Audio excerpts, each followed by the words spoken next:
Hola estimadas y estimados, es una alegría para nosotros como Oficina de Clima Laboral estar nuevamente con ustedes mediante esta nueva cápsula de salud emocional.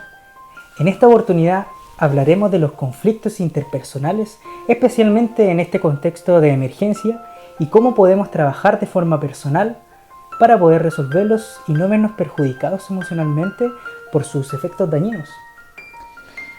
Pero antes de meternos de lleno en todo esto, debemos primero entender por qué ocurren los conflictos entre nosotros los seres humanos. ¿Qué ocasiona que dos personas entren en un círculo de desacuerdo que muchas veces termina siendo una enorme bola de nieve incontrolable? ¿Dónde se origina esta característica en el ser humano? ¿De qué manera funcionan estos mecanismos defensivos? Son algunas de las preguntas que trataremos de contestar brevemente en este momento. Primero que todo, es importante explicar que en la mayoría de los casos, y sin darnos cuenta, fabricamos conflicto con los otros, debido a conflictos internos que poseemos, los cuales salen a relucir al momento de sentirnos amenazados en alguno de los elementos esenciales para la estabilidad de la personalidad que hemos construido a lo largo del tiempo. Es decir, vemos amenazados el yo, esa imagen mental de nosotros mismos que nos provee de una identidad que satisface el sentido de seguridad y de valor que tenemos frente al mundo que nos rodea.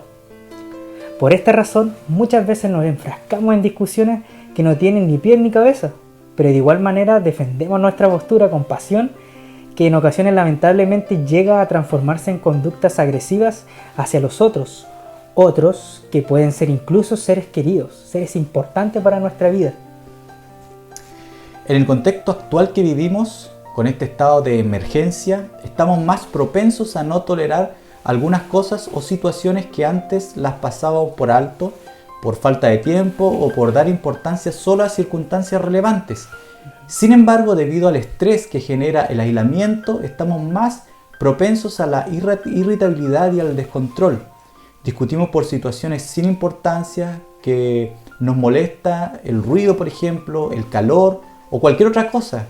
Situaciones de estrés que hacen que tomemos malas decisiones, conduciéndonos a conductas poco asertivas que inclusive nos pueden generar crisis con algunos integrantes de la familia, en algunos casos la pareja o incluso los propios hijos. Claro. Como podemos darnos cuenta, tales fenómenos emocionales en nosotros tienen su origen de igual forma en la estructuración que vamos haciendo de nuestros pensamientos y creencias. Por lo tanto, lo que pudimos aprender en los videos anteriores va a ser de suma relevancia también para este tema. Sumando lo que hemos hablado hasta el momento, es importante destacar que uno de los elementos que más se daña en la dinámica de un conflicto y que tiene directa relación con la solución de este es la comunicación. Muchas veces al tener una idea o sensación apresurada de lo que alguien nos dijo o hizo, ocasiona que se distorsione por completo el proceso comunicativo. Esto genera una interrupción persistente en la capacidad que tenemos de comunicarnos con la otra persona. Cada vez más se multiplican las distorsiones en los mensajes, lo cual, al no tener una retroalimentación verdadera, permite que nuestros pensamientos nos engañen y que guíen por caminos totalmente alejados de la realidad. Ahora, Javier, sería bueno preguntarnos ¿cómo podemos trabajar en nosotros para reducir el impacto de los conflictos en nuestra vida emocional y en la de quienes nos rodean? Esta es una importante pregunta, Yelin. Para esto recordemos lo que hemos aprendido y practicado en los videos anteriores con respecto a la escala de valoración de nuestro pensamiento. En estos momentos debiéramos preguntarnos, ¿es verdaderamente importante tener la razón en todo? ¿Vale la pena generar un conflicto por algo que tal vez solo obedece a conflictos internos míos relacionados con mi seguridad y mi autoimagen? ¿Por qué no pensar en una mejor idea, respetando la opinión de la otra persona y en conjunto resolver la problemática? ¿Cuál debiera ser nuestra prioridad en todo esto? Por ejemplo, en el caso de los padres, en ocasiones se discute por la forma en cómo se deben aplicar las normas de crianza en el hogar. A veces la otra persona da una instrucción a los hijos, la cual nos hace sentir que no nos está pidiendo la opinión a nosotros. Entonces generalmente reaccionaríamos tratando de evitar que esa norma se aplique en el hogar, no por el contenido de la medida en sí, sino derechamente porque a mí me hace sentir que no me están dando el lugar que corresponde.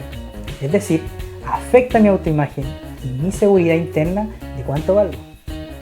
Ahora, ¿quién paga las consecuencias de estas disputas basadas en conflictos internos nuestros? Probablemente serán los hijos, quienes verán cómo los padres entregan un tipo de dinámica educativa ambigua, incomprensible para ellos y que está llena de rencillas sin sentido. Si trabajamos en nuestros pensamientos automáticos, cuestionando esas ideas apresuradas que entran en nuestra mente, haciéndonos sentir sin valor, evitaremos dañar a las personas que queremos, ya que descubriremos que en la mayoría de los casos es básicamente nuestro ego el que sale a flote en una especie de duelo por quién tiene la razón y quién saldrá victorioso. Sin embargo, debemos entender que finalmente no importa quién gane en esta disputa sin sentido, sino con qué emoción nos quedamos al final de todo. Por lo tanto, debemos definir qué es más importante para nosotros: ganar una batalla inútil o cuidar las relaciones con el entorno que nos rodea, el cual presta un importante soporte social para nuestro desarrollo integral. Complementario a esto que acabamos de explicar, es fundamental ser consciente de los 3 tipos de pensamientos irracionales que son, en definitiva, una síntesis de la mayoría de los pensamientos irracionales que podemos experimentar en una situación de conflicto y que tienen directa relación con nuestra autoimagen y la seguridad que podamos desarrollar en relación a nosotros mismos.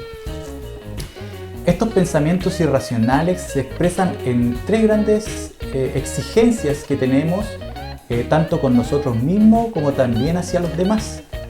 El primero de ellos dice: debo hacerlo todo bien y estar siempre en lo correcto. Por ejemplo, cuando nos sumergimos en una discusión con alguien, generalmente tenemos la necesidad de tener siempre la razón, pues si no la tenemos, esto quiere decir que nuestra opinión no es valiosa. Y si nuestra opinión no es valiosa, en conclusión nosotros no podríamos llegar a sentir que no somos valiosos para el resto y por ende para nosotros mismos. Un pensamiento bastante irracional, como podríamos ver. Sin embargo, si ese pensamiento irracional lo transformamos en un pensamiento más racional o equilibrado, dejando las exigencias de lado, podríamos formularlo de la siguiente manera: me gustaría hacerlo todo bien o tener siempre la razón, pero no lo necesito para disfrutar del día y sentirme feliz conmigo mismo. ¿Qué cambia en esta nueva forma de pensar?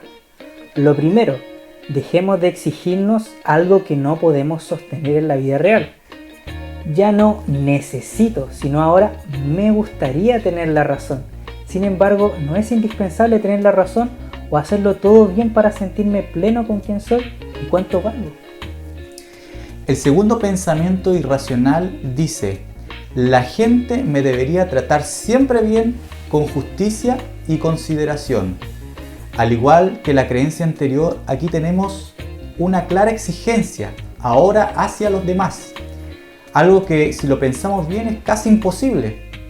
¿Podríamos conseguir que siempre todos nos traten bien como nosotros queremos? Claramente no. Por esta razón, un pensamiento racional y equilibrado debiera decir más o menos así: sería genial que todo el mundo me tratase bien, pero puedo vivir de forma tranquila y sentirme pleno conmigo mismo a pesar de que esto no ocurra. Por último, el tercer pensamiento irracional sería: ¿las cosas me deben ser favorables siempre? Como ve, esto es claramente imposible. Pensar que siempre las cosas estarán a mi favor y esperar esto para sentirme bien conmigo mismo es algo totalmente desequilibrado. Nuevamente estamos ante una exigencia para con el resto e incluso una exigencia hacia las circunstancias que nos tocan vivir, algo totalmente fuera de nuestro control. En este tercer punto, y relacionándolo con la dinámica de los conflictos, nos podemos preguntar: ¿todas las situaciones que estoy viviendo, incluidas las disputas o desacuerdos, tienen que ser favorables para mí? ¿O podríamos pensar que los resultados de estos pueden ser desfavorables? Sin embargo, ¿puedo tener la resiliencia suficiente para enfrentarlos y salir con algún aprendizaje de aquellos? Un pensamiento racional o equilibrado en este contexto sería más bien: ¿cómo me gustaría que las cosas me fueran favorables? pero no siempre va a ser así y lo acepto. Aún así, todavía puedo ser feliz y sentirme bien conmigo mismo. Si logramos ejercitar nuestra mente, esta forma específica del pensar frente a los conflictos, le aseguramos que estaremos mejor preparados para actuar de una manera eficaz y saludable para nosotros y para quienes nos rodean. Desarrollando esta práctica psicológica, lograremos que en lugar de manifestar críticas hacia los demás, conseguiremos más bien el poder comprenderlos. Tendremos más herramientas para poder entender por qué hacen lo que hacen. Eso es mucho más provechoso y más interesante que la crítica, y de ello surge la simpatía, la tolerancia y la bondad. Ser conscientes de la realidad de los otros nos ayuda a tener más capacidad de perdón y de modelar aspectos positivos en ellos. Bueno, estimados y estimadas funcionarios, hemos llegado al final de esta tercera cápsula de salud emocional. Esperamos que les haya gustado y puedan comenzar a poner en práctica estos sencillos consejos. Desde la Oficina de Clima Laboral les enviamos un afectuoso abrazo. Que estén muy bien. Nos vemos.